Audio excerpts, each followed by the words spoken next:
Ano po ang nangyari?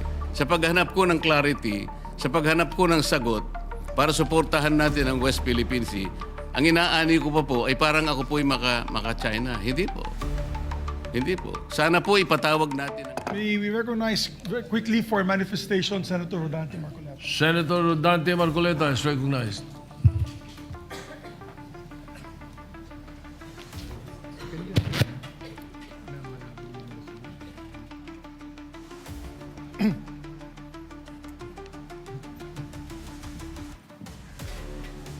Thank you, Mr. President. Gusto ko lang pong magpaliwanag sa mga ilang bagay dahil sa humaba po yung interpellation noon dahil sa isang napakaliit na issue lang na pinalaki po ng mga pangyayari.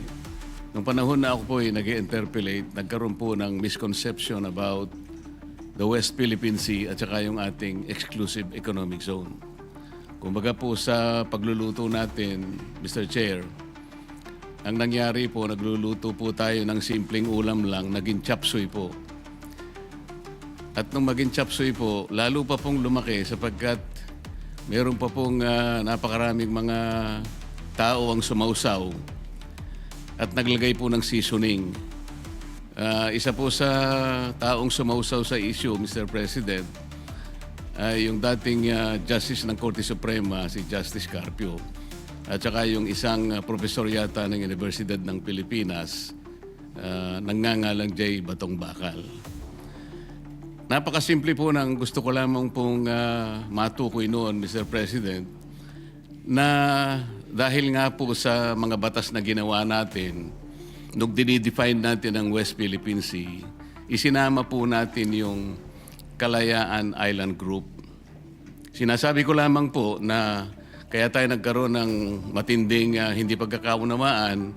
Marami po kasing sektor na nagsabi na ba't nyo pa pag-uusapan yung West Philippine Sea? Nanalo na tayo sa arbitral tribunal at na-define na nga ang ating exclusive economic zone. So ang nangyari po, akala nila yung exclusive economic zone, siya na rin yung West Philippine Sea, hindi po. Napakadali pong i-define ng ating exclusive economic zone kung paano nating madi-define din ang ating territorial sea at ang ating contiguous zone, even our continental shelf at ang ating territorial sea, sapagkat magsisimula nga po doon sa archipelagic baselines. Ang nagiging problema po, pinipilit nila na yung West Philippine Sea kagaya na rin ng EEZ. Hindi po.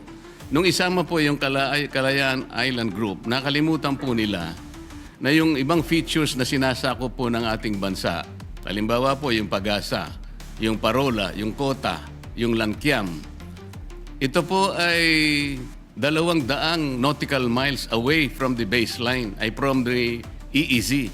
Kaya nasa labas po sila. Alam po nyo, Mr. President, nung nagkaroon po tayo ng hearing sa CA, tinangka ko pong itanong sa ating ilang mga miyembro ng Armed Forces na nandoon, 35 po sila, Mr. President. Nalungkot po ako nung malaman ko sa sagot nila, hindi pala nila alam na yung ating mga occupied territories sa KIG ay nasa labas po ng ating exclusive economic zone. Ito po yung mga official po ng ating Armed Forces, Mr. President. Nakalulungkot po sapagkat ano po ang ipagtatanggol nila kung hindi naman po nila alam pala kung nasaan po yung mga isla na atin pong sinasakupan.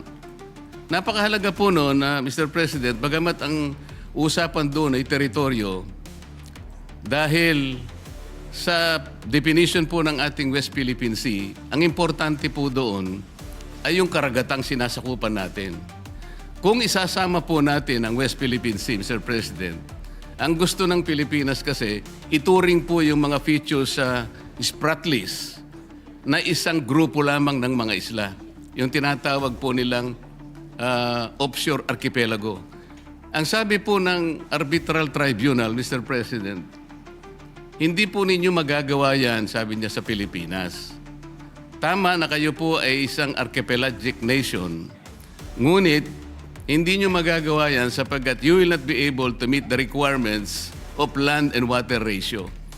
Kung di po ako nagkakali, Mr. President, ang ratio po is 1 to about 9.135, something like that. Ibig sabihin po, meron pong standard na pagitan po kasi ng baselines kung saan mo ikakapit yung baseline. Kasi magkakalayo po sila eh. Lalong-lalo na po doon sa mga ibang features, Mr. President, na hindi okupado ng Pilipinas. Ang dami po nun. Ang okupado lamang po ay 4. Napakarami po ng hindi natin occupied. Ngunit, mini-maintain po natin ang ating claim doon. Ano po ang pinaka-imposible doon, Mr. President? Hindi po natin pwede silang isali yung karagatan arising from this maritime features in the Calayan Island Group dahil lalabag po tayo sa dalawang aspeto. Number 1, yung UNCLOS po, hindi tayo papayagan. Kasi po, yung Article 7 po ng UNCLOS, Mr. President, ito po yung tinatawag na straight baselines.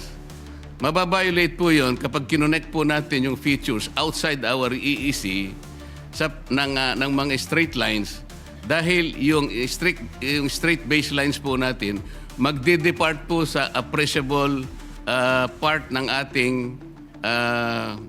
yung general direction ng ating coast. Yun po yung sinasabi ng Article 7. Dahil po kasi sa layo nila, more than 200 nautical miles from our EEC. Pagkatapos po yung Article 47, Mr. President, ito po yung archipelagic baselines.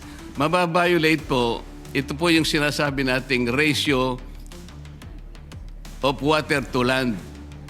Dahil nga po, hindi pinapayagang dapat magkakalayo yung features at may encircle mo sila to treat them as one group of islands. Hindi sila pwedeng i-classify na isang unit lamang para lang mag-generate ng sarili nilang maritime space. Ngayon, ito po yung nangyari. Dahil imposible po, dahil nga sa Article 89 naman po ng UNCLOS din, Mr. President, hindi po natin pwedeng i-appropriate ang high seas. Nakalagay po talaga. Yung mga features po na malalayo sa ating exclusive economic zone, Mr. President, ang layo na po nasa high seas na. Sa layo nila sa bawat isa, they are also separated by high seas. Kapag kinonect po natin mula dun sa ating exclusive economic zone, ma-appropriate po natin ang high seas, mababiolate po natin ang 3 artikulo ng UNCLOS. Pati po yung tribunal ay inconsistent na rin po yung tayo natin. Sinabi rin po niya sa China yun eh. Maski na ikaw China, sabi niya, you cannot regard this Pratt list as one group of islands or to regard it as one unit dahil hindi ka naman archipelagic country. China, sabi niya, ikaw ay isang continental state. So kapwa po tayo pinagbawalan. Ano po ang aking gustong palabasin dito, Mr. President? Hindi po natin pwedeng saklawin yung KIG. Pero liliwanagin ko po, yung KIG, atin po yun eh. Ang pinag-uusapan natin, land features, teritoryo po yun, Mr. President. Ibang bagay yun. Hindi ko po sinasabang hindi atin yun. Ngunit dahil ang pinag-uusapan natin, West Philippine Sea, yung katubigan natin, imposible pong i-connect natin yung ating exclusive economic zone at ituloy po natin doon sa territorial sea na generate po ng napakaraming features. Magkakamali po tayo. Yun ang pinagbabawalan tayo. Ngayon, bakit po nung nag-hearing tayo sa CA, paano ko po nasabi na imposible yun kako doon sa representative po ng Armed Forces? Mahihirapan po kayo, imposible, dahil malalabag po natin ang napakaraming artikulo ng UNCLOS. Hindi po natin mai-enclose, hindi po natin makukonect yung territorial seas nung napakaraming features na yon na ating ino-occupy. Magkakamali po tayo at baka sakali, kung gusto nyong gawin, we cannot do that unless, sabi ko, we give up our itong KIG. Hindi ko po sinasabi na i-give up natin. I am only trying to reinforce the argument na hindi at imposible nating gawin. sapagkat atin yung teritoryo pero sa tubig hindi po natin pwedeng itagos yung mga baselines dahil magkakasala tayo at lalabag po tayo sa UNCLOS mismo. Ang dami po ngayong mga gumagawa ng kung ano-anong salita. Sumama na nga po yung napakaraming tao na sinasabi ko raw, i-give up natin ang KIG. Mr. President, kahit kailan hindi ko sinabi yun. Teritoryo po yun, land features po yun, hindi sakop po ng arbitral tribunal. Ang sinasakop lang po ng tribunal, yung tubig po. Kaya lang magkaintindihan tayo. Hindi ko sinasabing hindi atin yon. Teritoryo na natin yon dahil occupied na po natin yon. Ngunit ang pinag-uusapan lang po, yung tubig nila, hindi natin pwedeng i-connect doon sa ating exclusive economic zone. Kasalanan po yun. Mali po yun. Kaya yung nagsasabi po na, ayun po, dahil ina-advocate ko raw po na i-give up natin. Saan naman po kayo nakakita ng ganun, Mr. President? Ang dami pang AIs ngayon. Nabanggit na rin po kanina. Senador po kami daw. Kami po ay mga traidor.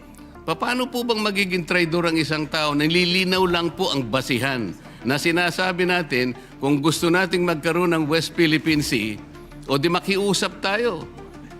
Siguro pag-usapan natin sa pamamagitan ng United Nations na pwede po ba namin gamitin yung ilang mapa na idodrawing namin at kung inaakala po ninyong mahaba po yung pagitan, nakakita po kami ng maliliit na isla na pwede namin pagpatungan at yung pong land-to-water ratio, maaari po namin magawa ng paraan. Ganun po siguro, pero hindi yung automatic po, tatagos tayo sa mga ganong klaseng batuhan, pipilit po natin. Hanggang sa ngayon po, Mr. President, kaya hindi ma-define ng West Philippine Sea. At sabi ko nga po, hanggang ngayon ay walang ginagawang mapa, kahit nasabihin pa nilang merong mapa, hindi po totoo yun. Mr. President, kahit ngayon pwede po ninyong konsultahin yung tinatawag nilang DUALOS, Mr. President. Ito po yung Division for Ocean Affairs and the Law of the Sea na nasa opisina ng United Nations. Wala pong nasasubmit ang NAMRIA. 14 years ago, inorderan na po silang mag-submit. Bakit hindi po sila makapag-submit? Dahil sa hirap nga po nito. Hindi po pwedeng i-connect, Mr. President. Yun lamang po. Kaya, wag po nilang ipipilit na ako po ay traidor o kaya pro-China. Hindi po. Mr. President, naghahanap lang po tayo ng katarungan at katwiran dito.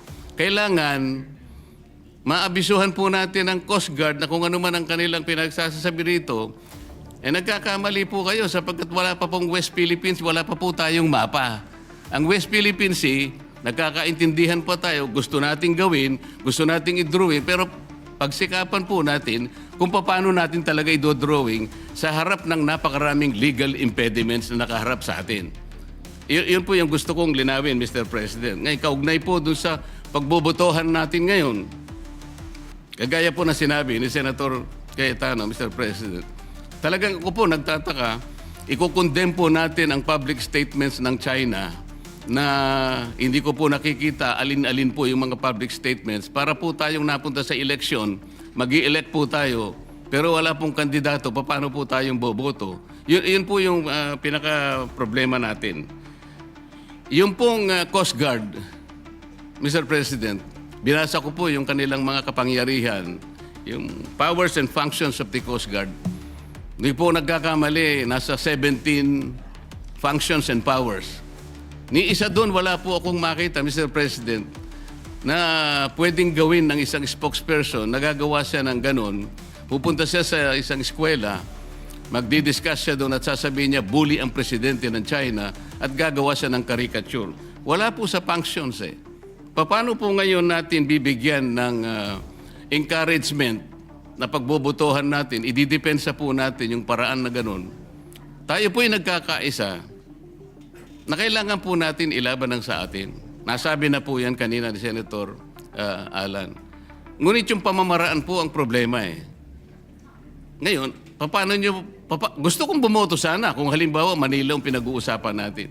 Ngunit kung boboto tayo nang dahil sa pinag-aawayan natin, nagmula po sa isang salita o pamamaraan ng isang spokesman ng Coast Guard At doon nga po ang pinagmulan ng maanghang na salita.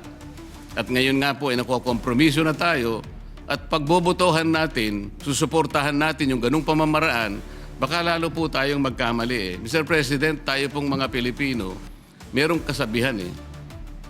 Kapag binato ka pag pinukol ka ng bato, batuhin mo ng tinapay.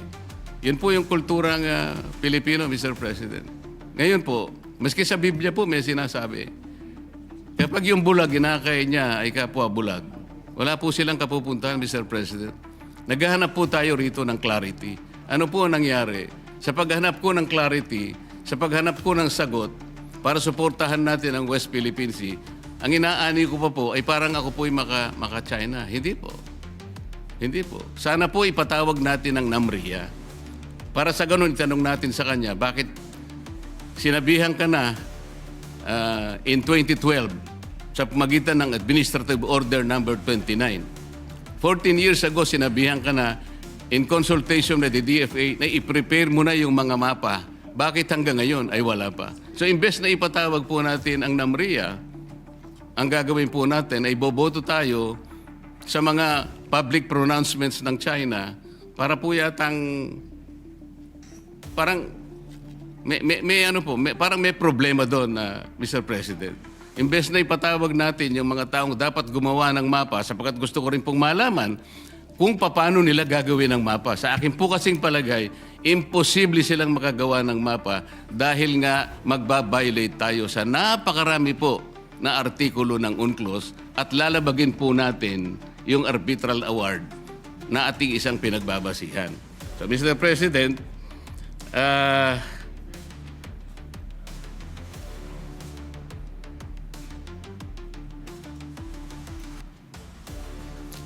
magtatapos ako sa isang pananalita na lang, Mr. President. Sa aking palagay po, na ang isang pagkakamali ay hindi po may tutuwid ng isang pagkakamali. Hindi po natin magagawa yung gusto nating gawin para kausapin natin ang China sa maliing pamamaraan.